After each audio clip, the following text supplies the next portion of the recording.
just making patterns out of cowardice. What's the matter with you? People aren't good at all. You're arrogant. You're cold and arrogant. Please, Tommy. I'm going to give you another chance. I'm going to give you another chance. Please, Tommy.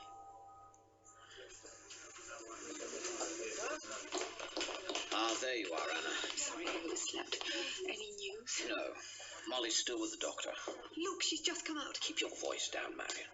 He's come round. Oh, that's marvellous, Molly. Isn't that wonderful, Richard? Is he going to be all right? The doctor says he's out of danger. Oh, thank goodness. Is he brain damaged? Will he be able to walk? He's going to be fine. Thank God for that. In every way, apart from... What? What? He won't be able to see. Oh, Molly. Because of the bandages? No, because of the accident. What, not at all? No. Poor Tommy. There must be something they can do. It's early days, early days. Have you seen him? Yes. Can we see him? Yes, he's just in this side ward here. Has he said anything? No, not yet.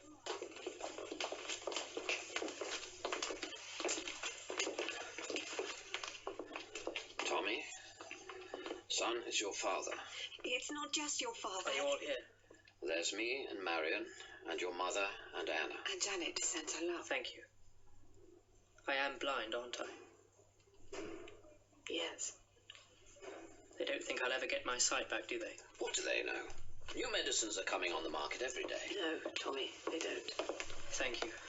I'm sorry, but you must go now. He's still very weak. We're so grateful for everything you've done, nurse. He's been a model patient. You just concentrate on getting better, son. Lots of love, Tommy. It's me, Marion. He's blind, not deaf. Come on. I'll come again tomorrow, Tommy.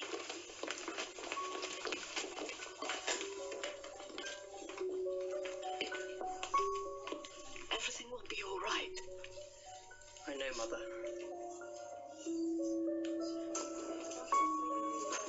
That was a pretty bloody thing you did, wasn't it? I was just trying to tell him who I was. He doesn't know my voice as well as he does the rest of you. Not you, Marion. Molly. What? Telling him just like that he was blind for life. He knew it, Richard. He was just asking Molly to confirm it. He's just regained consciousness and she tells him he's never going to see again. He'd been conscious for some time. I think he was waiting for us all to be there. What? I think we could all do with a drink. You and I are going straight home. I never said in front of Richard, but I've gone over and over in my mind how I failed Tommy. And me. I keep thinking it was the notebooks. What he read in my notebooks.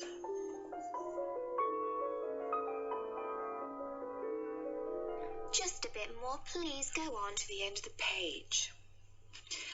And so Betty put her name down for the hockey team. Would she be chosen? Would she be lucky? Everything depended on Miss Jackson. I think we'll leave it there for this evening. Why? Are you going out? No? You said that before, and you said that no one was coming round. But then I woke up, and you'd gone, and Marion was asleep in the chair. I've told you that was an emergency. Tommy had to go to hospital. When can I see him? Soon. He's home now. But he won't be able to see me. No. What sort of accident makes you blind? A serious one. I often have serious accidents. Oh, no, you won't have an accident that makes you go blind. How do you know? Tommy did. Janet, Tommy was playing with a gun. That won't ever happen to you because we don't have any guns in this house. No, not even toy ones. Worse luck. Will he have to learn Braille? I think so. I think he'll have to learn a lot of things. I like learning new things, don't I? Yes, except when your bedtime is. Good night. Mummy, Yes? can I go to boarding school? Why do you want to go there? Mary's going. Can I please? I'll think about it. She starts next term.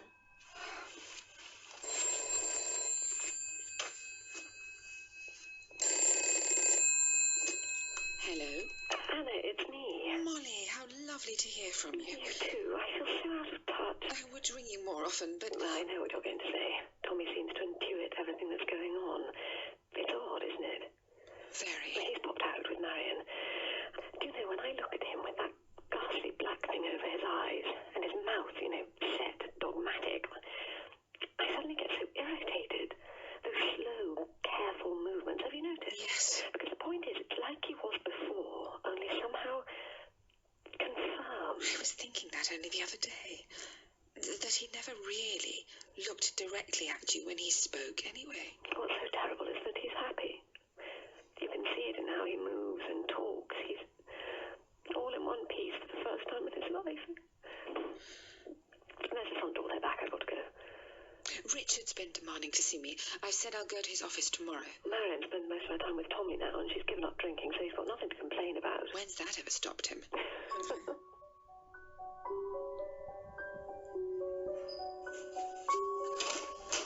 Anna Wolfe to see you, sir. Thank you, Jean. Sir. I know what you're thinking, but I don't want any of your lectures, Anna. I don't want to give you any. Just tell me what all this is about. Marion, did you know she was spending all her time with Tommy? But hasn't she stopped drinking? The whole thing's ridiculous. Marion's never given a thought to politics. Suddenly she's cutting bits out of newspapers and spouting from the New Statesman. Oh, Richard. Marion was drinking herself silly. Surely the fact that she's stopped is worth almost anything. I imagine she's a lot better mother than she was. That's not saying a lot. So, what's your plan? What are you talking about? Plan? I don't have a plan. Come off it. I got the impression you were involved with that girl who showed me in. Jean? Yes. Well, at least she loves me. I might as well not exist as far as Marion's concerned. For God's sake, Richard, you've ignored her for years. You've simply used her as a... Oh, good Lord. But if you divorce her now, it might crack her up altogether. I doubt if she'd even notice it. Anyway, I wasn't thinking of doing anything suddenly. I want to suggest to Marion that she and Tommy go off on holiday together. And while they're away, I'd introduce Jean to the children. Gradually, ease them into the idea of my marrying her in due course. So you do have a plan? Well, what do you think? You mean, what would Molly think? Marion tells me that Tommy doesn't even like having Molly in the room. He's only happy with her. With Marion, I mean. Tommy has set everything up so he has his mother in the house almost as his prisoner. He's not likely to give that up. He might consider... You and Molly really are a pair of loathsome, cold-brained... There are people who need victims, Richard. Surely you understand that. After all, he is your son. Just what I expect from you. The boy's a cripple, and you talk of him as if he's a sort of criminal. Yes, I know it was what you expected, and I can't forgive myself for supplying it. Oh, what's wrong with this door? Why can't I open it? It's electronic. The button's just here behind the desk. Then please press it and let me out. Why don't you come over here and press it yourself? Richard, open the door. I'd like to go now. Things could have been so different. Just let me go home. Please, just open the door. Oh, Anna. What's happened to you? You used to be so fiery. Now you've turned into a twitchy, neurotic, middle-aged woman. Richard. The door. Your wish is my command. Nice to meet you, Miss Wolfe. I've heard so much about you. I stood jam-packed in the tube carriage and closed my eyes against the memory of having to plead with Richard to let me out. Then I felt something rubbing against my leg and decided to ignore it. It was the rush hour. People were squashed. I was just being oversensitive. Like a walk. Want to come for a walk? Like a walk. Go away. When Anna would come to write about it afterwards, she'd put the words in my mouth. Ella, her fictional alter ego. She was thinking, if someone cracks up, what does it mean? And if I were to crack up, what form would it take? Marion, what are you doing here? Waiting for you. Gosh, you look frazzled. It's the rush hour. And I've just seen Richard. Have you? Well, you always were such chums. And now I find you come to see me. Yes, can I come in? I won't stay long, but we do so need your advice. It was Tommy's idea. I do think he's such a clever boy. He's taught me such a lot. Really? I was so ignorant. I never thought about anything but myself before I started to read the newspapers too. Richard mentioned that you become interested in politics. Oh, he's so cross. But then he's always been a bully. Did he mention anything about a divorce? Marion, I think he wants to marry his secretary. Or so he said. Have you seen her? Yes. Did you notice anything? That she looks like you did at her age? Yes. Isn't it funny? You think so? Don't you see, I have to think it's funny. To think I've ruined my life for that pig. I bet you've never made a fool of yourself over a man. You've too much sense. You said you and Tommy wanted my advice? Oh, yes. Do you remember that black leader, the African man you used to know, Matthews or something like that? Tom Mathlong? That's him. I'd like his address. But he's in prison. Yes, that's why I want it. I'm going to write to the poor man and see what I can do for him. If you want to get involved in African politics, there are organisations you can join. Tommy must know that. But he said your advice could be so useful, and we all three could work together for the common cause. What? I'm so sorry if I've disturbed you for nothing. If you want to write a letter, write a letter. You can address it to Mr. Tom Mathlong, care of Prison Administration, Northern Province. He won't get it, of course, but it's the gesture that counts in these matters, isn't it? Oh, thank you, Anna. You were so helpful. We knew you would be. Oh, I'd better go now and get back to him. Please see yourself out. I just need to make a phone call.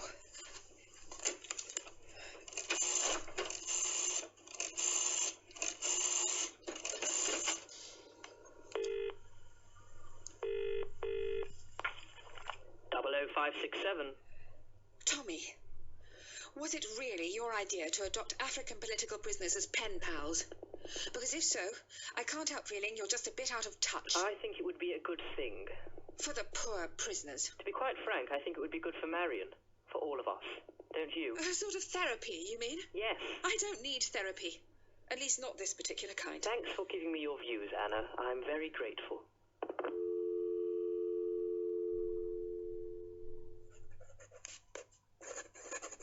So you are thinking again of therapy? It's not me that needs it. It's Tommy. Tommy? I've known him since he was a small child. He's had this terrible damage done to him, and yet now I see him as a sort of zombie. A menace. Something to be frightened of. You believe him to be mentally ill? No, not exactly. But he's turned into something else. Something new. Yes. Or maybe it's me. Maybe I've cracked up and gone mad. And nobody wants to tell me.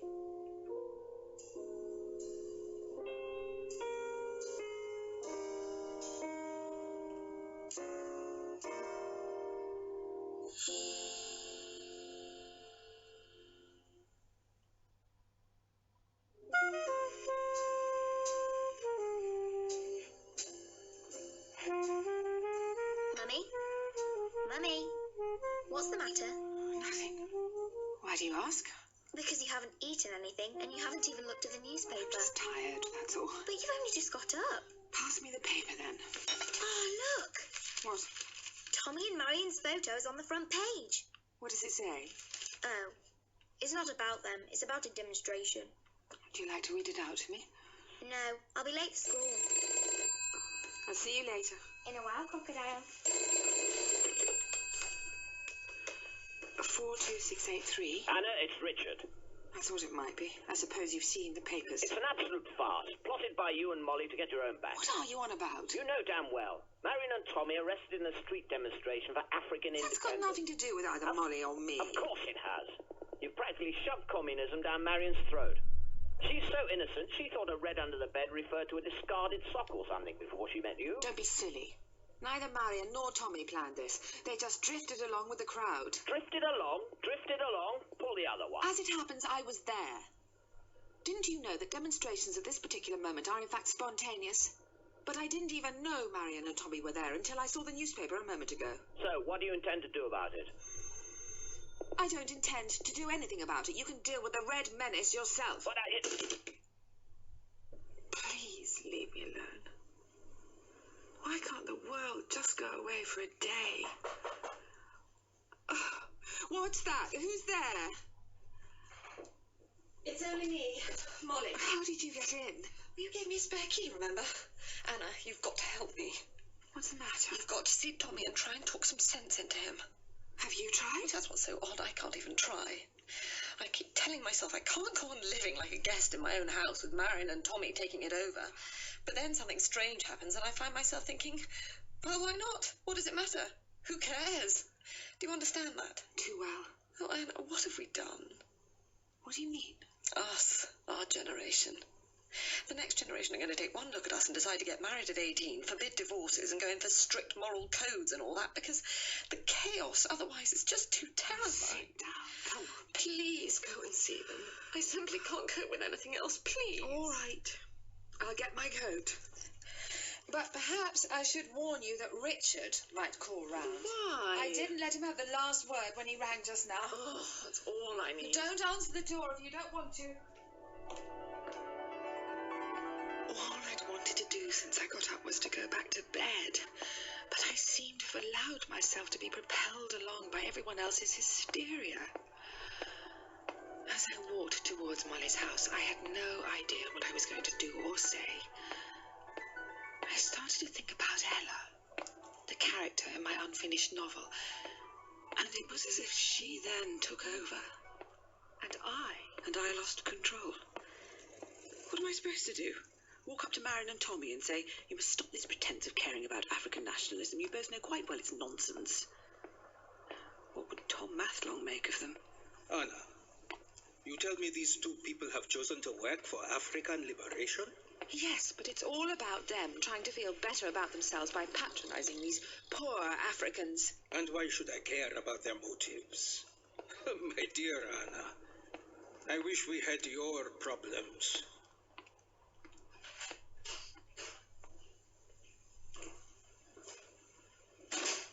Hello?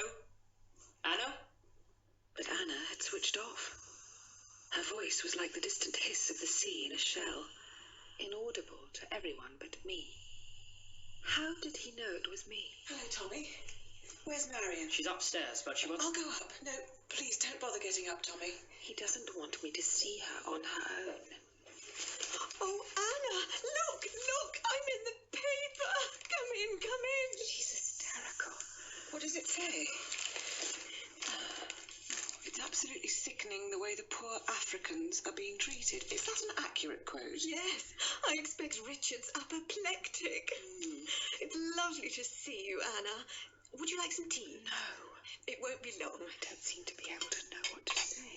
I know Richard and Molly told you to come and talk to me. Marion, do you remember Mr. Mathlong? How odd.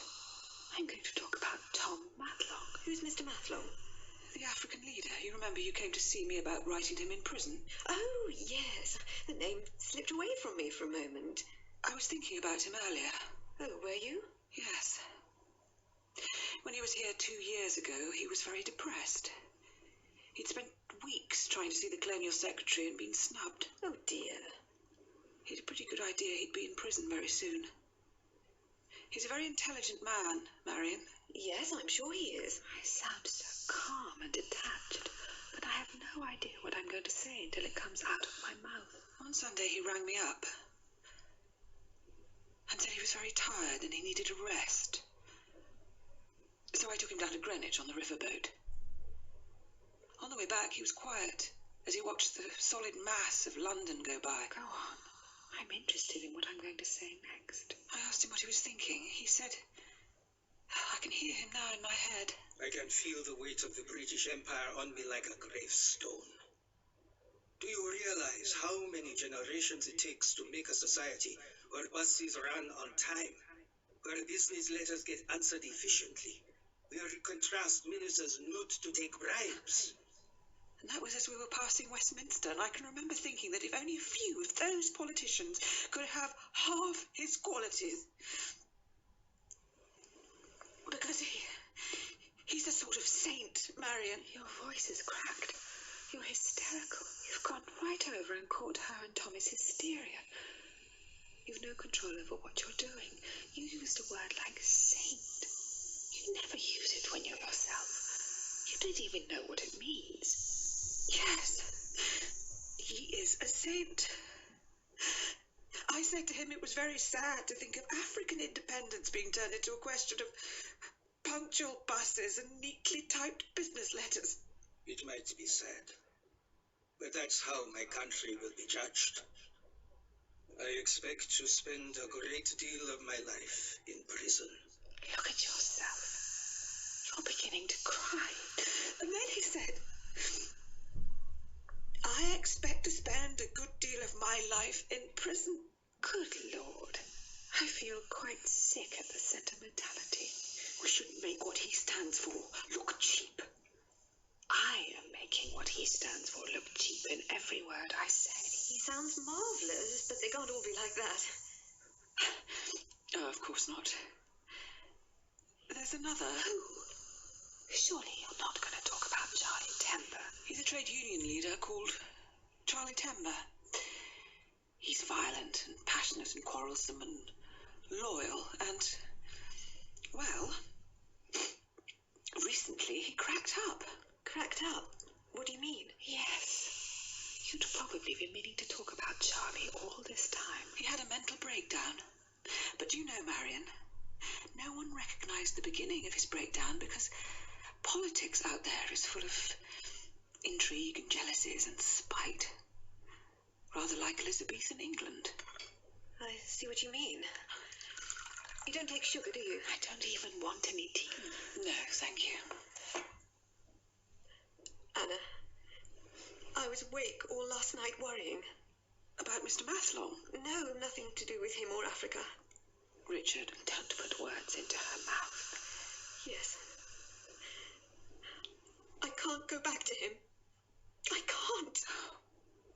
What about the children? I know, but what's awful is that I don't care. We have children because we love a man. Well, I think so. You say it isn't true for you, but it is for me. I hate Richard. I really do. I think I must have hated him for years without knowing it. So why shouldn't I stay here with Tommy? Why shouldn't I? But, Marion, this is Molly's house. Sorry to interrupt. Slightly to the left, Tommy. I'm over here. I think it's time you started cooking supper. Otherwise there won't be time before the meeting. Anna thinks we're going about things the wrong way. Why? Good question. Why? Why anything? Why what? Why should Marion go back to my father? Why are you asking me?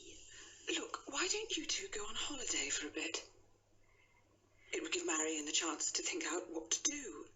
And it would give you a chance to try your wings outside this house. I don't have to think. I'm not going back. I don't know what I ought to do with my life, but I know I'm finished if I go back to Richard. Excuse me. Marion? Don't let her go. I know you don't approve. No, on the contrary, I think you've been very good for her. Have I? Yes. The thing is, you've got to stand by her. It's not so easy when a 20-year marriage breaks up. It's nearly as old as you are. I know.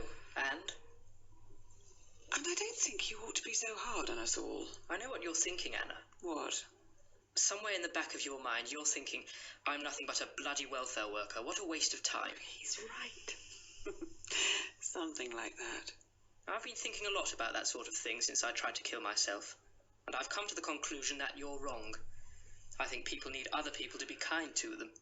You need to practice what you preach then, Tommy. What people really want, if they're telling the truth, is just one other person to talk to understand them, to be kind to them. If you believe that. Oh, yes, I know you're thinking my brain was damaged by the accident. And perhaps it was. Sometimes I think so myself. But that's what I believe to be true. That isn't why I've been wondering if the accident altered you. No. No, it's because of the way you treat your mother. Oh. You know what I mean, then? Yes. I'll try and remedy the situation. Thank you. Oh, I need to get back now. Will you say goodbye to Marion for me and thank her for the tea? I will. And I'll ask her where she'd like us to go on holiday.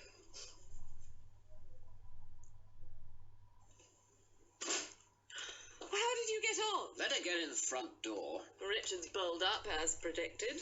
Hello, Richard. Anna. Oh, you look shattered. I shouldn't have asked you to go round there. I told you it'd be useless. Actually, I think everything's going to be all right. What do you mean, everything? You and Marion, Molly and Tommy. And just how did you manage to achieve this miraculous change? I don't know. I really don't. It was as though I became another person. Like a character in a play. But anyway, Marion says she won't come back to you, and they seem to think that my suggestion that they go off somewhere for a holiday was a reasonable one. Oh, Anna, how did you do it? You know, I went over there with not an idea in my head of what to say. And then I got all hysterical, just like they are. I even cried. It worked. Do you understand it? I think so.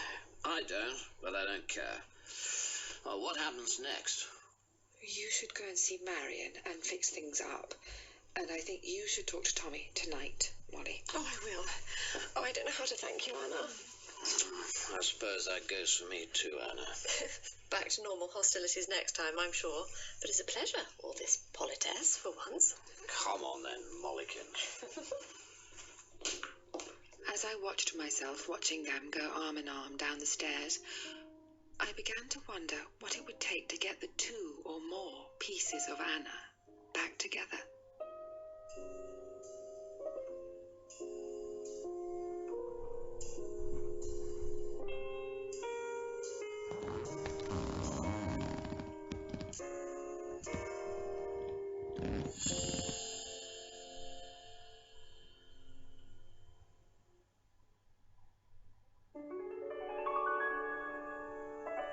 Last night I dreamt of Mrs. Marks, my old psychoanalyst, and I swear I woke up laughing at the irony. You have written a novel? Isn't that correct? Yes. Are you writing another? No. I shall never write another. I became a psychotherapist because I believe many people are blocked deep within themselves, unable to create any longer. I'm not here because of that. You have to believe that if we're going to get on. Why don't you want to write another book? Because I no longer believe in art. So you don't believe in art? No. So why have you come to see me? Because I've had experiences that should have touched me, and they haven't. Mummy, have you thought more about me going to boarding school? Yes. Oh, yippee, when am I going? Janet, why do you want to go? I told you Mary's going, and there'll be other girls there to play Well, with. I've been investigating progressive But schools. I want to go into an ordinary Do you boarding realise school. how different it would be from anything you've ever known? But I do really want to go. It would mean going for walks in crocodiles like soldiers and looking like everyone else and doing things regularly at certain times. I know. If you're not careful, you're going to come out of it like a processed pea, just like everyone else. I don't mind. You don't think it will be difficult for you? No, I want to be like that. Please say yes, please, please. If you really want to go, I'll see if I can find a way. Is that fair? Yes. Can I go round to Mary's and tell her? Well, but I haven't Bye. said yes. Hello? It's me. Oh, Molly. What is it? Janet still wants to go to boarding school. Why is that so bad? Because despite everything, she's turned out to be a very conventional little girl. There's no need to sound so sad about it. And it's not just that. It's a question of money. But aren't film companies still banging on the door wanting to buy the rights of your first novel? My only novel. So far. Oh, Molly, how many more times? All right. So why didn't you sell the rights to your only novel? because I'm worried that they might actually make the film. Well, at least you'll have some money coming in. But at what cost? Seeing my work turned into a woman-hating, racist romp. No, thank you. Well, then I have the answer, and that's what I was ringing up about. There's an American in town looking for a room. I've told you I don't want to let out rooms. But you and Janet are in that enormous flat by yourselves, and you need the money. No, Molly, I'm sorry. I just don't want to. Well, you won't have anything to do with him. And even less if I don't let him come here in the first place. Well, I think that's just antisocial. What's happened to you, Anna? I don't care about being antisocial, I suppose. Well, Anna, have a heart. He's an American lefty, been blacklisted. And there you are in a flat with all those empty rooms. All right. The American can come, provided I don't even have to see him. Oh, he's not that bad. Oh, that's my doorbell. Don't tell me that's him, because I'm truly not ready. No, he's up north somewhere. He doesn't need a room for a couple of months or so. Well, why couldn't you rent him one of yours? Tommy and Marion might be back from their trip by then. Are they going to come back and continue living with you? I don't see any other options on the horizon. Sorry, Anna, I have to go. I don't want to keep Giles waiting. I'd intended to start writing more about Ella, but instead I found myself in conversation with her. Why didn't you tell Molly the real reason why you didn't want Janet to go to boarding school? I'm not sure. You do know that you depend on the discipline having a child in the house imposes. And just what depends on me continuing to do that? Your sanity. The days until Janet left for boarding school flew by. I went back to the blue notebook where I made myself record only facts, such as Janet left for boarding school last week. Today Saul, the new American lodger, arrived. Excuse me. Hello, Molly. What did he make of the room? Actually, he's still here. If you want the room, please make yourself at home. Thank you. I will. What do you make of him? There's something unnerving about him. Well, that's a man to go to bed with for one night and be damned sure to lose his telephone number afterwards. If we were still the sort of women, that is, who went to bed with a man for one night. Oh, well, those were the days. Anyway, I'd better let you get back to him.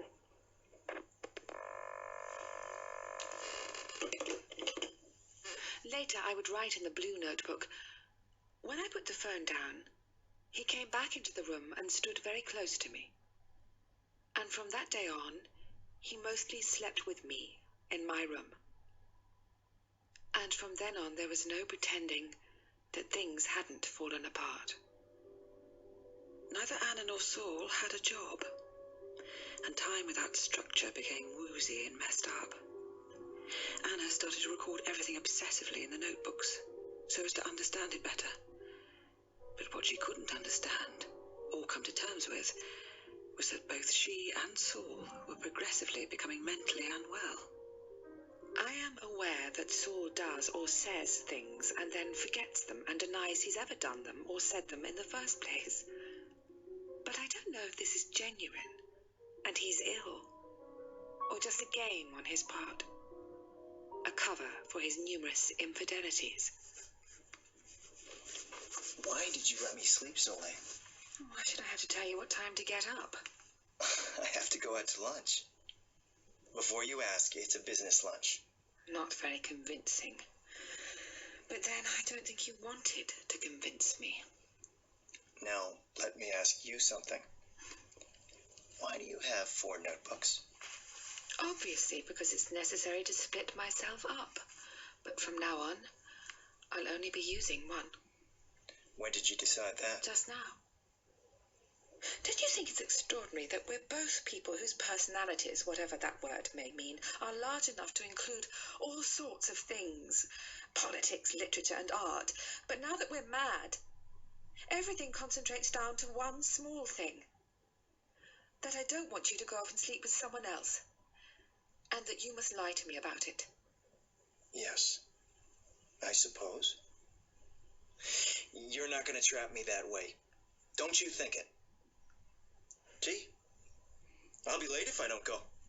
See you later, baby. I can look at the notebook and believe that if I could write in it, Anna would come back. But I can't even make my hand reach out for the pen.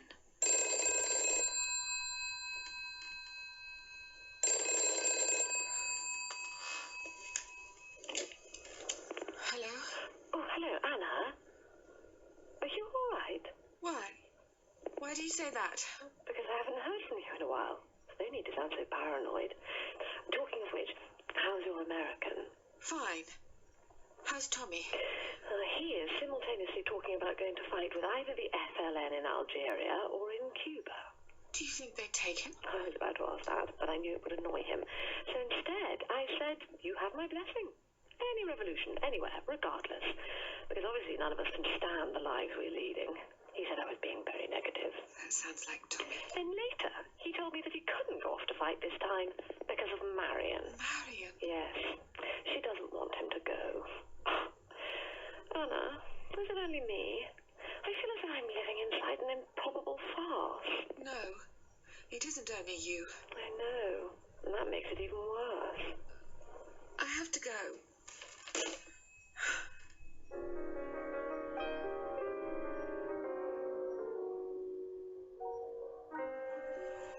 Anna? What? What are you doing back in bed? Oh, what time is it? I don't know. I thought you were going to lunch. I've been and come back. Oh, I must have been asleep. I suppose you're going to ask me where I've been. Ask me no questions, I'll tell you no lies. I don't want to ask you anything. I swear I'm not lying. I haven't had another woman. I swear, I swear, I swear. Whatever you say, Saul. Why don't you fight me? Why don't you fight? Why should I fight? Why do you have to fight?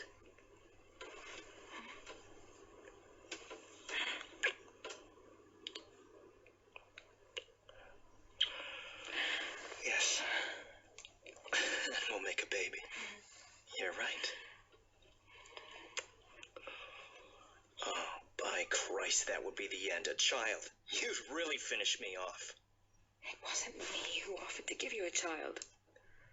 This is Anna. What are you doing? I'm writing it down. I've got to make sense of all this somehow. Instead of endlessly recording my sins in your diary, why don't you just write another novel? I could give you a dozen reasons why not. I could speak on the subject for several hours. But the real reason is that I have a writer's block. That's all. And it's the first time I've admitted it. But knowing you were here spinning out all these words, it's making me ill. I'm making you ill. What about me? I don't know what time it is or who I am anymore. Two writers should never be together. Or rather, a competitive man shouldn't be with a woman who has already published a book. That's right. It's a challenge to my sexual superiority. You said it. Let me soothe your ego by going out to go shopping for you. Because there isn't any food in the flat, and you didn't think to buy any while you were out. You need the change, if only to get away from ranting in those damn notebooks. But despite my protest, I took pleasure in buying food and groceries, and enjoyed knowing I would cook for him later. But I was also sad. I found myself standing in the rain, looking in the window of the stationer's shop, thinking, he'll soon be gone.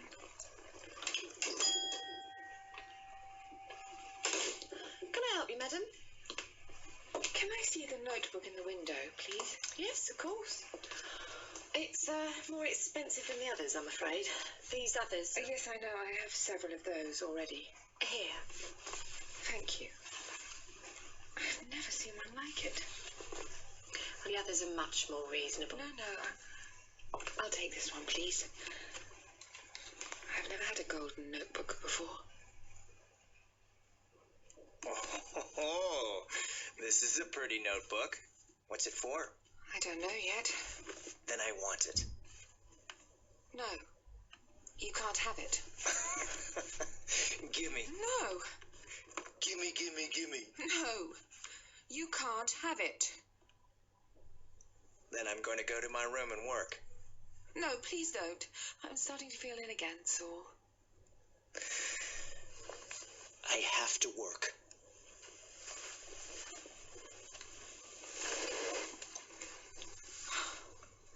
I can't stand the self-pity in his voice. I must stop. stop this. Janet will be home soon for half term. You must do some work. Pick up the new notebook and start. What's this? Someone's already written in it. Whoever he be who looks in this, he shall be cursed. That is my wish. Saul Green. His book. Oh, maybe I should just give it to him. No. No, I will not. I will not. I'll pack away the other 4 notebooks and I'll start this notebook. A new notebook. All of myself in one book. This is where I'll start the story of Anna.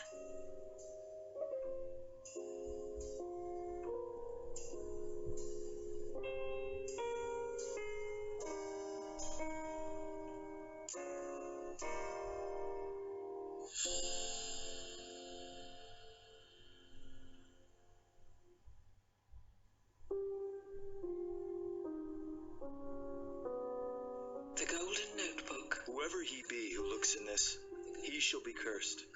That is my wish. Saul Green, his book. It is so dark in this flat, like the earth.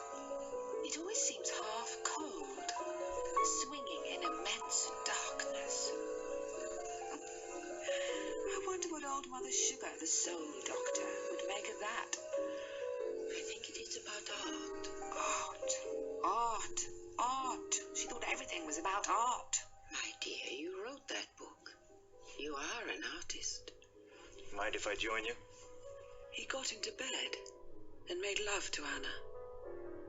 She felt as though she were on the ceiling watching, or sitting at the table recording it in her yellow notebook. When it was over, he said, Well, perhaps now I can work. What's so funny? Your egotism. It's so direct. Like mine when I need something.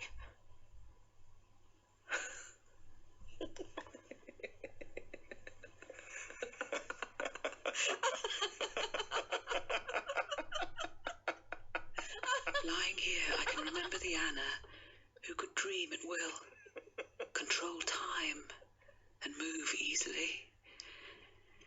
But I am not that person.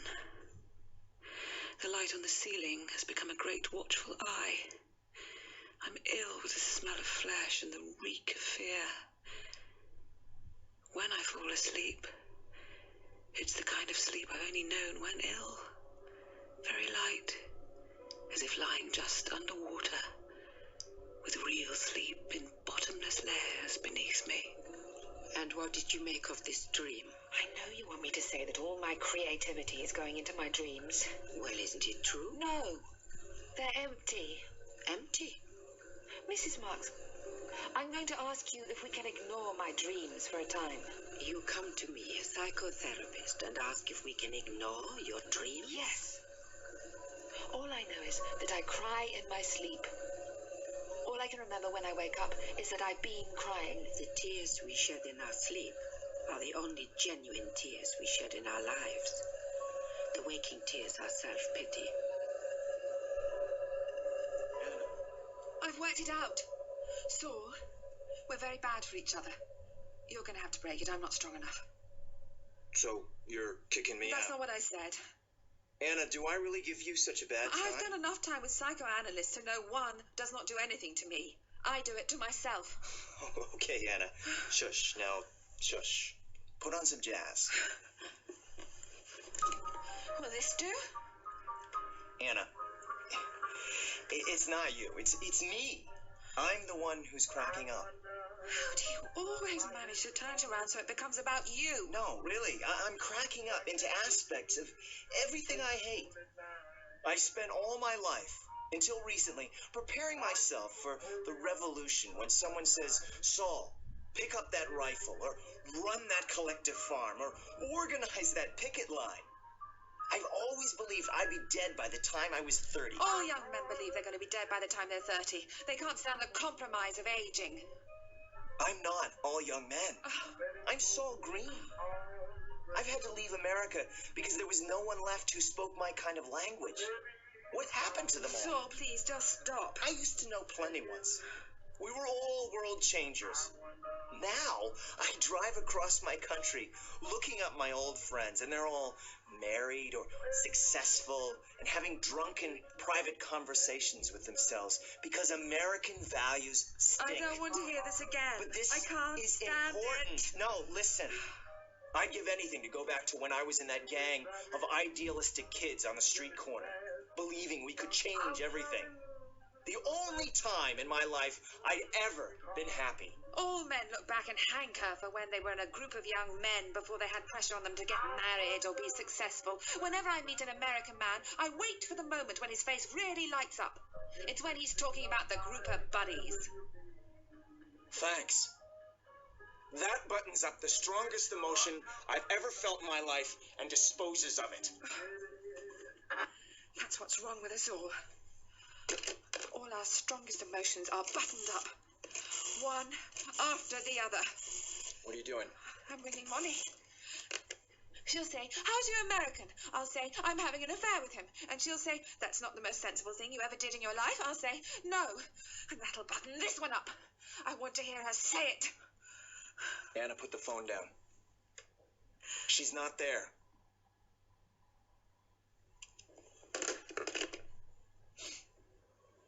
So she'll have to say it another time.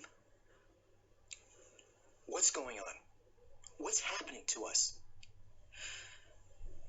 There's a great mountain. It's human stupidity.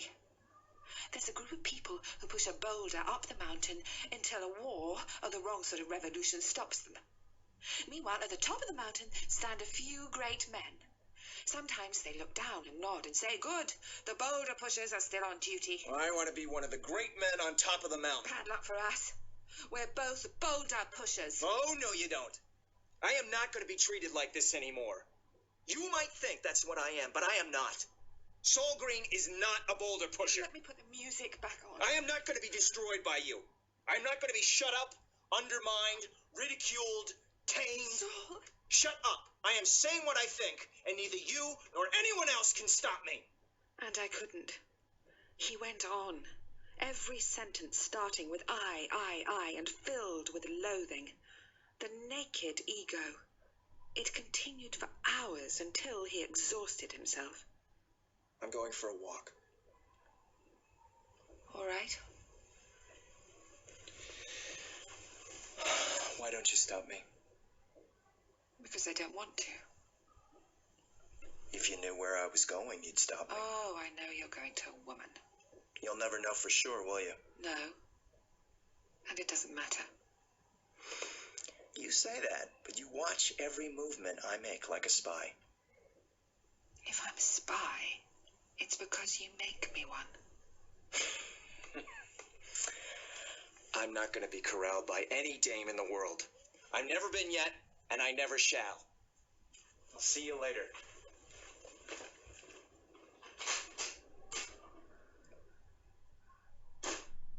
I am aching with the need of Saul.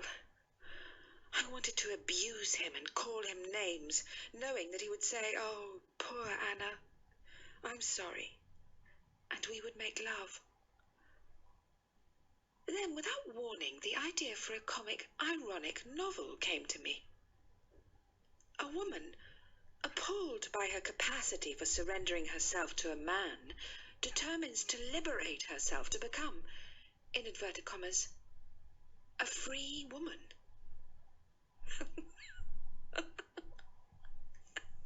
Anna, I've been thinking about you while I was out. Really?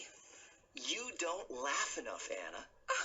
I've been thinking girls laugh, old women laugh, but women your age don't laugh. You're all too damn occupied with the serious business of living. But I was laughing when you came in just now. What about? Free Women. About writing a story with a mocking title like that. That's not what I meant. I meant really laughing. I put it on my to-do list. Right. What's next? You can't go on like this. You've got to start writing again. Well, obviously, if I could, I would. But that's not good enough. Why don't you write that story? Free Women, or whatever you want to call it. Oh, well... No. I don't want all that hokum you usually give me. Tell me, one simple sentence. Why not? Anna, you're really going to crack up unless you do. At least I'm laughing. You can't have everything. I'm being serious. I'm trying to help you.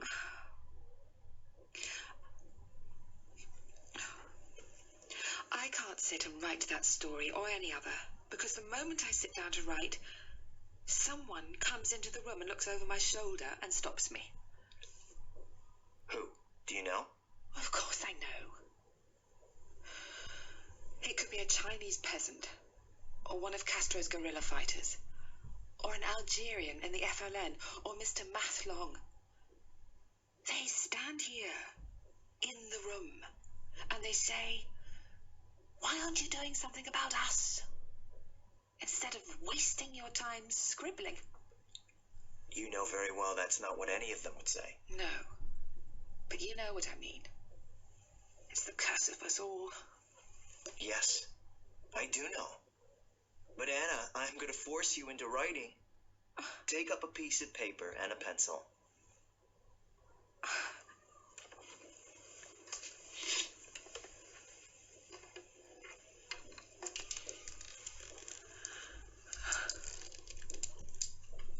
I can't. Doesn't matter if you fail. Just begin. It's no use. I'm going to give you the first sentence then. The two women were alone in the London flat. You want me to begin a novel with "the two women were alone in the London flat"? Yes. Write it, Anna. All right. You're going to write that book, you're going to write it, and you're going to finish it. Why is it so important to you that I should? Because if you can do it, and I can. You want me to give you the first sentence of your novel? Let's hear it. On a dry hillside in Algeria, the soldier watched the moonlight glinting on his rifle.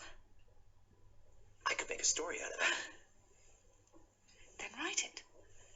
On condition you give me your new notebook. Why? I need it, that's all. All right. I'm gonna leave, Anna. You know that. Yes. Well, that's played out. Buttoned up and finished. Write down the first sentence for me in the book. Why? You're part of the team. Oh, I don't like that. I hate teams. But you're part of one whether you like it or not. There are a few of us around the world. We rely on each other, even though we don't know each other's names. We're a team. We're the ones who haven't given in. We'll go on fighting. All right. I'll write your first sentence for you. Good. Write it in the golden notebook and I'll come back and get it, say goodbye and be on my way. Where are you going? I don't know. Perhaps you better go back to America. Why not? Love's the same the world over. You write that sentence for me while I go and pack.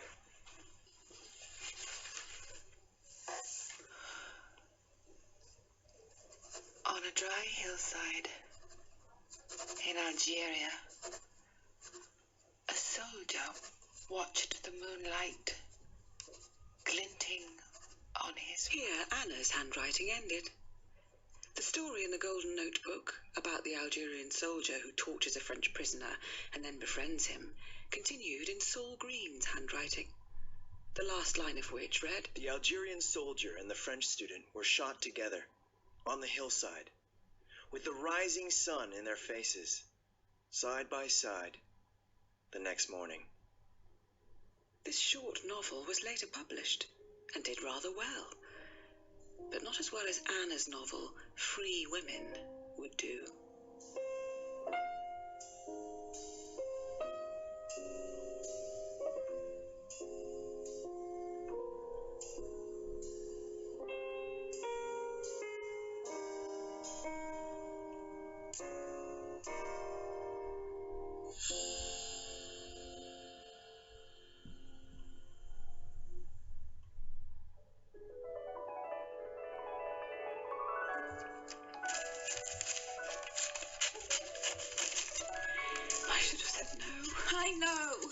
seems to know an endless supply of homeless American men, and now Saul's gone. She thinks she can send the next one round here. Only he hasn't arrived. Let's hope he's found a room somewhere else. Hope. Always a disappointment. What about all these bits of newspaper stuck on the walls? What about them? It's my flat. Hi, I'm Milt. We spoke earlier. Molly recommended me about the room you have to rent. I was expecting you hours ago. I'm sorry it's so Would you like late. to see the room now? Yes, very much. In fact, I've taken the liberty of bringing my case, which I have with transparent cunning left behind the door. Well, bring it in. Oh, my. You don't like it? Gee, all this newsprint? They said you were a left-winger. Is that how you explain all these cuttings on the walls? Oh, I wasn't expecting I thought you'd been waiting all day for me. Look, if you don't want the room... I didn't say that. Would you care for a drink? I think I've got some wine somewhere. No need. I've come prepared. You only need to supply the glasses. We can use these. May I sit? Of course.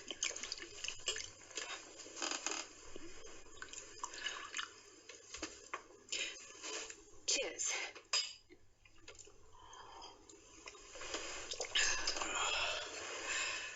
I once knew a man who was a first-rate newspaper correspondent. A red.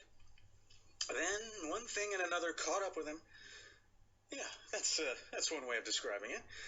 And for the last 3 years, he's been sitting in a cold flat in New York with no running water, just reading and rereading the newspapers. My mania has only lasted a few weeks. I feel it's my duty to say it's something that can set in and take over. Luckily, I have a daughter coming home from boarding school next month, by which time I'll be normal. It might go underground. It's late. Would you like a hot water bottle? I was rather hoping I wouldn't need one. Thank you, but no thank you. Pardon me? I've had all I can take of cold and efficient sex. Oh, haven't we all?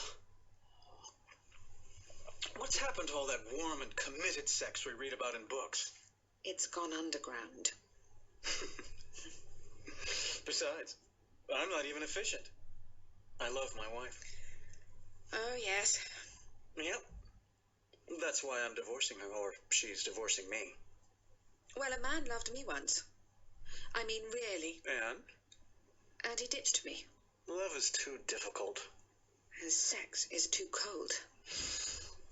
Having made our positions clear, can we go to bed? I'm a bit tight and sleepy, and I can't sleep alone. I can still sleep alone. Well, then from the advantage of your position, you can afford to be generous. Is that right? Anna, I need it. When someone needs something, you give it to them. I shall ask nothing, make no demands, and go away when I'm told. Oh, quite. None of you ask for anything except everything, and then only for just so long as you need it. It's the times we live in. Where did you spend last night? Oh, with your friend Betty. She's not my friend. She's a friend of Molly's. Well, I spent 3 nights with her, and after the second, she told me she would leave her husband for me. Very square. You wouldn't do a thing like that, would you? I might very well. Any woman would who liked a man. Come on. Come and sit next to me. Oh, what am I doing? It's a crazy thing, moving about the world. Wherever you go, you open a door, and behind it you find someone there in pieces. Perhaps you choose your doors. And what makes you think that on the morning of the second day I won't say, I want you to stay with me? You're too intelligent. That will be my epitaph. Here lies Anna Wolf, who was always too intelligent. She let them go. Now I am going to perform a small service, but one I feel that is overdue already. What? Get rid of all this newsprint on the walls. Oh. Oh, no, don't. Oh, please don't mind. I know you can't bring yourself to get rid of it, but believe me, it has to go. I know. I do know. I'll stick it all under this table and put it in the garbage in the morning. Thank you. What's in all these beautifully covered bound notebooks? I don't want you to read them. Why not? Only one person read them and he tried to kill himself. Did he succeed? No. But he blinded himself. I'm sorry. And now he's turned into what he tried to kill himself to prevent. And you think it's all your fault? I no longer know what I think. What have you been trying to do in these notebooks? Trap the truth? Something like that, but... You've let that old vulture guilt get you. Something like that, too. That vulture guilt feeds on you and me. Don't let that old vulture get you. Don't let him be. What are you doing now? Looking at your record collection. Home from home. Can I put this on? If you want to.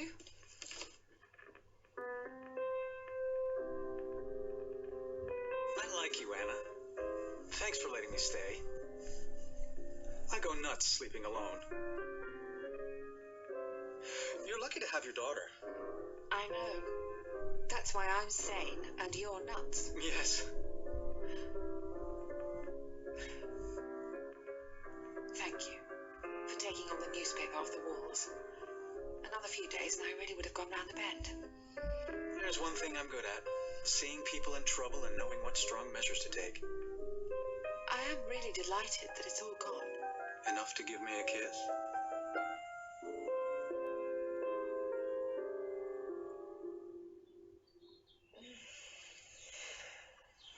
Good morning. You should not have allowed yourself to do that last night. There's something about a man with a whacking great erection that's hard to resist. All the same, you should have. Now we're going to have to spend a lot of energy on not disliking each other. But I don't dislike you, Milt. I'd love you to hang around. Well, then I know it's time to move on. But why do I have to? Because I want you to stay. What am I going to do? You'll find another well-tempered woman in the next city. If I'm lucky. Then good luck. Thanks again for putting me out of what I was in. Anytime. Anna, I don't think you should be alone. What's this? Are you offering to sleep with me again? No. I mean, when I've left. Why don't you go and see your friend Molly? I might just do that. Only just make sure you don't buy any newspapers on the way back.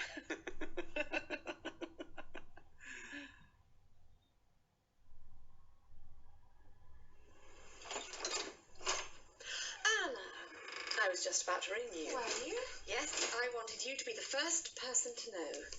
Guess what? Oh, it's all right. I can't wait for you to guess. I'm getting married. Oh, who is he? Giles, the chap who wrote that play I was in a few months back. A playwright? Oh, that's only really his hobby. Actually, he's what we used to refer to as a progressive businessman. Oh, he's got money. Quantities. And a house in Hampstead. What are you going to do with this house? Well, now that you will be able to guess.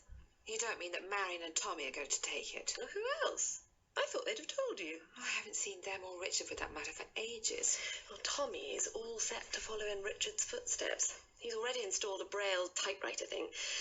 And Richard's slowly going to ease out and settle down with Jean. You mean he's all happy and content? Well, I saw him with a pretty girl last week in the street who wasn't Jean, but don't let's jump to conclusions. No, don't let's. Tommy is very definite about not being all reactionary and unprogressive like Richard. And Marion? She's bought a dress shop in Knightsbridge. She's going to sell good clothes. You know, good as distinct from smart clothes. Wow. And how about your American? I had a one-night stand with him. Not the most sensible thing you ever did, I should have thought. What's so funny? you. I knew you'd say that. But you didn't know I'd marry a man who has a house in Hampstead. No. It's going to make you very remote from the emotional rat race. Yes, thank God. And what about you? I'm going to take a job. You mean you're not going to write? No. What sort of job? Do you remember Dr. North? Of course. He's starting a sort of marriage welfare centre. Half official, half private. He says 3/4 of the people who come to him with aches and pains are in fact in trouble with their marriages. Or lack of marriages. And you're going to dish out good advice? Something like that. And I'm going to join the Labour Party and teach a night class twice a week for delinquent kids. So, we're both going to be fully integrated with normal British society. I was carefully avoiding that tone. It's just the idea of you doing matrimonial welfare work. I'm very good at other people's marriages. I know. Well, perhaps you'll find me in that chair opposite you one of these days. It's all very odd, isn't it, Anna? Very. I have to get back. Janet will be back from boarding school this afternoon. I expect you'll be pleased to see her. I will. And relieved, because it means I'll get a reprieve from my life of disorder and experiment. Anna and Molly kissed and separated, and I, Ella, went round to see Julia. Oh, come in, Ella. I was about to ring you. I've just finished reading the proofs of your new novel. Thanks. I hope you weren't offended by the character based on you. Not at all. I thought that I came out of it rather well. But I did think you were a touch too hard on yourself. And I take it Dr. North is based on Dr. West. Yes. Why? It's just that I don't think Anna would agree to set up an advice centre with him. What would she do? Write another novel, just like you did. Julia, it's not a biography. No, my dear, it is art. Dear Mother Sugar. I wonder what she'd make of the book. 3 Women? I do not quite understand the title. Irony isn't a tool of the trade for psychoanalysts. And my only quarrel is with the first line. The 2 women were alone in the flat. How could that be so? You know, it was Saul who gave me that line. It could have been any of them, though. Richard, Michael, Dr. West, even Tommy or Giles. Without them, men think we're alone no matter how many of us there are. But the book isn't about the sex war. No? No, that's almost incidental. The central theme is breakdown. Do you think reviewers will see that? I don't see why not. The first thing Anna says is, as far as I can see, everything's cracking up.